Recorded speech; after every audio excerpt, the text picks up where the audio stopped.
We can refuse to think certain thoughts. Look how often you have refused to think a positive thought about yourself. Well, you can also refuse to think a negative thought about yourself, too. It seems to me that everyone on this planet that I know or have worked with is suffering from self-hatred and guilt to one degree or another. The more self-hatred and guilt we have, the less our life works. We find we have an inability to speak up for ourselves, and we are always trying to please others. Or we may be angry and explosive all the time. That your past is important because it has brought you to where you are. But as important as your past is, as it relates to your present, it is not nearly as important as the way you see your future. You see, ladies and gentlemen, the way you see your future determines your thinking today. Your thinking today determines your performance today, and your performance today determines your future. Thoughts lead to the manifestation of things and events. Thoughts create conditions. Thoughts create things and conditions. They cannot just magically manifest themselves. Thought comes first. Thoughts create our state of existence and the quality of our experience here on earth, ultimately. If you create a problem about every little fluctuation that happens, then you become a failure in your life. If you were a wave surfer, you've seen people surfing on the waves. What is his dream? He would like to have a tsunami. The dream in a surfer's mind is a tsunami, 100-foot tall wave, riding it. That would be the dream. If you know how to ride it, even the tsunami is a wonderful thing. No one knows enough to be a pessimist about anything. And that each and every one of us, when we close our mind to what is possible for us or what is possible for humanity, closes off the genius that resides and lives in each and every one of us. Having an open mind doesn't necessarily mean finding fault with all of the things that you've been taught by others. It means opening yourself up to the potentiality and the possibility that anything and everything is possible. See, the end result has already happened in our mind. We're creative beings. We're God's highest form of creation. We can create in our consciousness the kind of person we want to be, and then be that person. We must translate vision into being. So we don't just visualize it, we be it. Your actions condition your mind as much as your recurring thoughts condition your mind. So, be a person of good, positive thinking.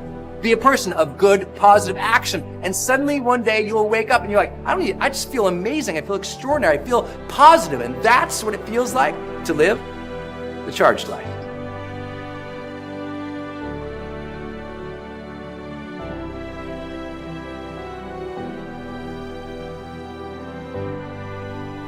The seat of the will is the conscious and the subconscious mind.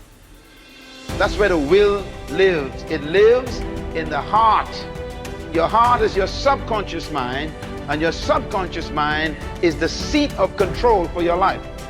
Then you got two minds, in case you don't know. You got a conscious mind and a subconscious mind. Sub means below. So you got a mind that is always conscious, but then you got a mind beneath that that is not always conscious, but it's deeper and more important than your conscious mind. And your conscious mind feeds your subconscious mind information. And the more your conscious mind hears something, it feeds it to the subconscious mind. That is why repetition is dangerous. Repetition constantly goes to your conscious mind. But the more your conscious mind hears something, it begins to deposit it, or can I use the technical term, it downloads it to your subconscious mind. Now, you are safe as long as something is in your conscious mind. You're still safe. Because you can forget what's in your conscious mind. But the key is to get it to your subconscious mind. Once it gets there, then you are in trouble. Why? Because the mind is the center of thought and it holds the key to life. Now when I use the word mind, another statement to write down, as a man thinketh, so is he. We all know that. But please quote it properly. As a man thinketh where? In his heart. There are two thinkings. There's a think and there's a heart think. Now the word heart here is a Hebrew word referring to the subconscious mind. That's the one below. Solomon says, you are whatever is in your subconscious mind. Your subconscious mind is your heart.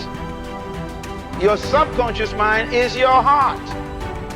Your subconscious mind is your heart.